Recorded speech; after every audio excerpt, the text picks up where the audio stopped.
chilling tales for dark nights.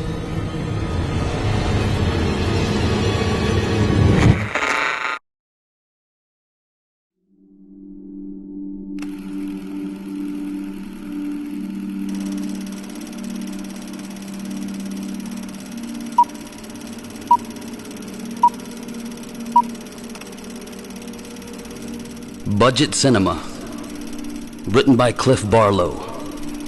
Performed by Damon Black. Featuring Otis Gyrie and Jordan Lester.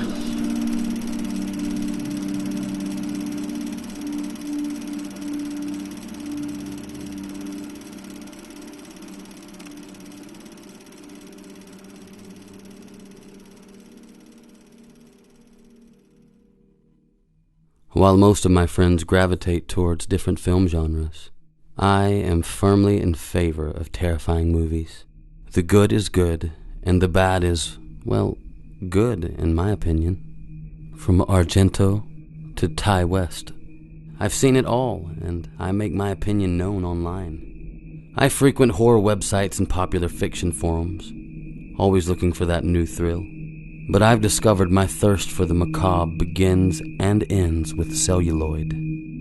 It all began 4 days ago with an email I received this past Tuesday.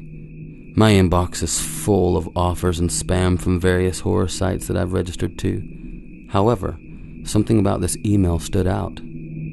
It was so effectively creepy and off the wall that it immediately piqued my interest. It read, "Dear Sir, you're is welcome to come to 2486 Dear Locke Lane. I, director of Vain Death, will screen my new movie and be a question answers. Features are meaning. Life is propagation of blood. Blood is best. Blood is good. And blood is all. Life force and want subjugate themselves to willpower and the letting. Next Thursday at midnight. Sincere, Petrobeclea." This email blew my mind in so many ways. First of all, I knew the address. It belonged to a cinema that had shut down years ago. When I was a child, it was the budget cinema for my area. It used to play the movies that had left the theaters, but not quite made it onto VHS yet. It would also frequently host festivals, namely horror festivals, which would screen there when I was too young to buy a ticket. Secondly, the awful grammar and bizarre nature of the email excited me. It made me believe I was going to see something new, something different. Given the name of the director, which I Googled to no avail, I was expecting some warped Eastern European venture, something along the lines of a Serbian film. I talked to all of my friends, but no one else was interested. Actually, forwarding the email to many of them had the opposite effect of what I intended. They pointed out how weird the whole thing was and that theater had been shuttered years ago. They mentioned how there was no trace of the so-called director anywhere on the internet. Despite their protests, I was just too intrigued not to go. So I drove to the theater 2 days ago, arriving alone and promptly at 11:50 p.m. In retrospect, it was the worst decision of my life. Upon my arrival, I immediately began to regret my decision to come. The theater was in a very secluded area of town, kind of like a small oasis of concrete in the middle of a heavily forested area. As I pulled up to the theater, I was immediately alarmed by the lack of vehicles in the lot. I mean, mine was literally the only vehicle in sight. As I got out of my car, I surveyed the entrance to the theater. It seemed abandoned. It was pitch black inside, and it was abundantly clear that it hadn't been maintained in years. This all added to the creepy ambience I was hoping for that evening, but something about this really screamed foul. I turned to retreat. That's when the lights turned on in the cinema. My curiosity got the better of me, and I decided to go through with it. I strolled up to the neglected building and was nearly caught off guard when the door gave way, emitting an ominous creak as I entered. I found the box office was abandoned. Confusion began setting in, until I saw the marquee on the first theater was eliminated. The letters arranged above indicated that Vain Death was indeed screening within. As I hadn't eaten that evening, I was kind of hoping to buy some popcorn. But the concession stand was adorned by cobwebs and clearly deserted. I convinced myself that the forsaken cinema look was all part of the ambience that the director was trying to establish for a screening. Nothing more. I entered Theater 1.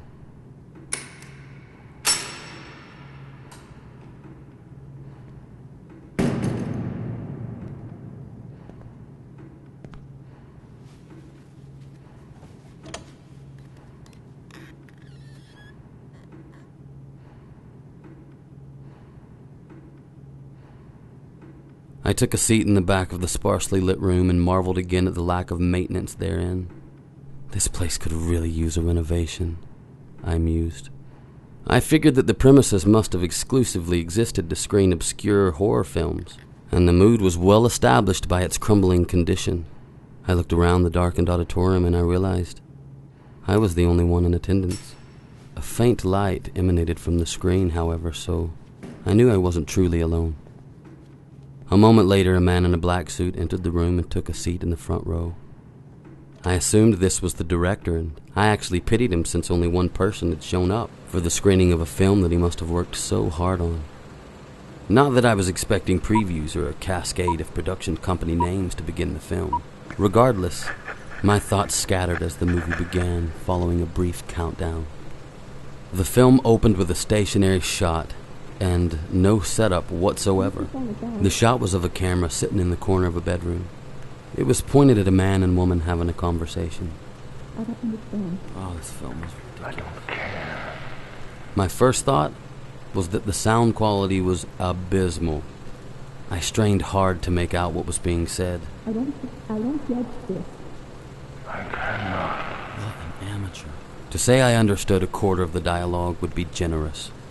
The picture quality was also extremely subpar, and the positioning of the camera was too far away from the action, not to mention out of focus. I'm not going to tell anybody. We don't have to. Shut up. It was jarring, to say the least, to bear witness to such shoddy filmmaking, but I gave the director the benefit of the doubt. Perhaps the grainy and poorly mixed film was intentional. Maybe it was his way of creating the desired mood.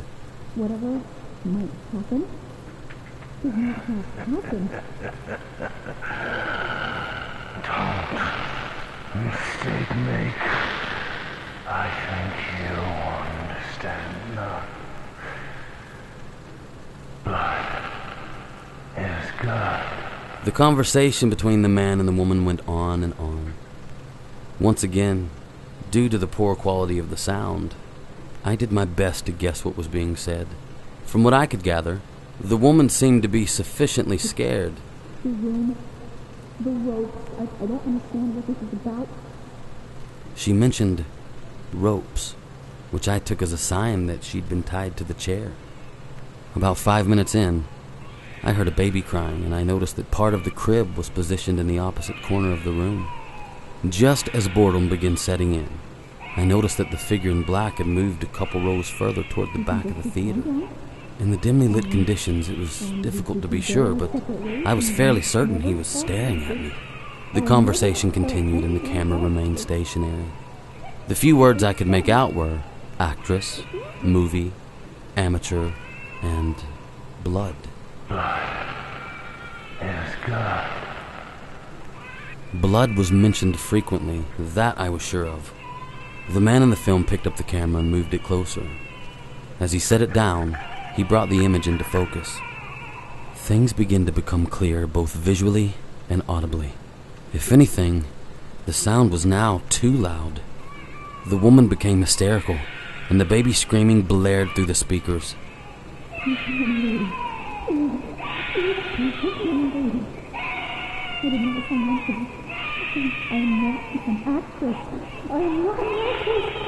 The man's voice was clearly foreign, with a heavy Eastern European accent. Mouthing angry mayhem. Shut up. Just shut up. Does not matter. You do not know. You don't know. The following shot was of a woman sitting beside the crib, which was clearly occupied by an infant. Wow, I thought at first. What a great actress. But as I looked into her eyes, the horror of the situation truly began to dawn on me. She was not acting.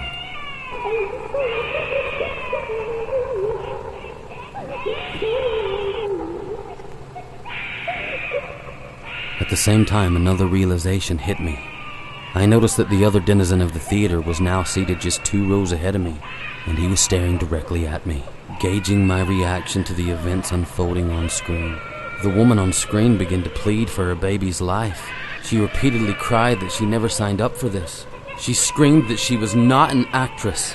The man took a seat next to her. As her cries sank in, the realistic sound of her emotional pleas chilled me to the bone. On screen, the man beside her reached into his pocket and grabbed a razor.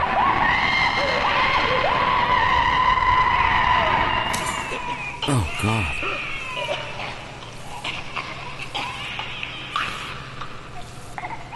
In one swift movement, he sliced the woman's throat, and blood began to pour profusely from the wound. The man reached forward and placed his hand in the stream gushing from her neck. When his hand was full, he brought it to his mouth and he drank it. One handful after the other, he greedily devoured the blood pouring from the gaping wound and rubbed it all over his body. When the flow of blood eventually slowed and her complexion faded, a wicked grin spread across the man's face. Then he began punching her furiously until she was no longer recognizable. There are no words to describe the horror I saw. The man, now thoroughly coated in blood from head to toe, grabbed the baby from the crib. He held it longingly and gazed into its perfectly innocent eyes. He kissed it on the forehead and in one fell swoop. Oh my God. Oh, Jesus Christ. The man grabbed the infant by its legs and swung it around as he moved off camera towards a nearby brick wall. Until my dying day, I will be thankful I did not see that baby's head make contact with that wall. But the sound it made, the unmistakable pop and crackle of bones breaking, followed by a noticeable hissing, that will remain with me forever. My body was glued to my seat at the sight of this abomination. My unwavering gaze locked upon the massacre playing out before me. When I finally came to my senses and tore my sight from the screen, I looked around the theater for the whereabouts of the filmmaker. He was nowhere to be found. Panicked, I returned my gaze to the screen. The executioner, soaked in blood and gore, approached the camera. In his unblinking eyes and mostly emotionless expression, I caught the unmistakable glimpse of insanity, of indifference, of evil. That's when I felt the breath on the back of my neck. I turned to see that the man in the theater was the same depraved person I'd seen on screen. With this evil look on his face, he stared at me wordlessly. He reached over the seat and placed something in my pocket. I remained frozen in my place, too frightened to react. Beholden to my fear, I numbly accepted whatever he placed in my pocket. He quickly exited the theater and left me alone. On screen, the film continued to play. Though the scene hadn't changed, the murderer was no longer visible. At that moment, I decided to get the hell out of there. I broke free of my stupor and dashed through the lobby.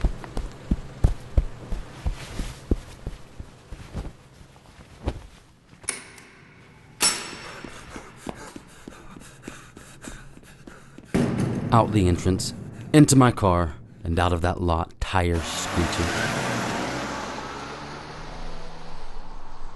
I didn't read the director's note in my pocket until I got home. When I finally found the courage, I made sure I was sitting down. The director's note read, Dear Sir, I am happy you enjoy my film. Shooting of my next feature, Vain Death 2, begin at 8 p.m. Saturday. For a movie to be real, I appreciate having amateur actors and look forward to working with you. Blood is good. Blood is God. I glanced down at my watch. It's 7:58. What the hell? How did you get in my house? Wait a minute.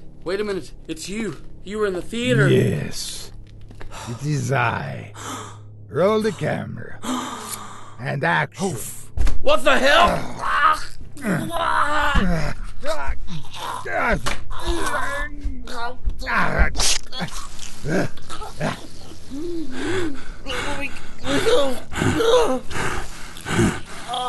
Blood is good. Blood is God.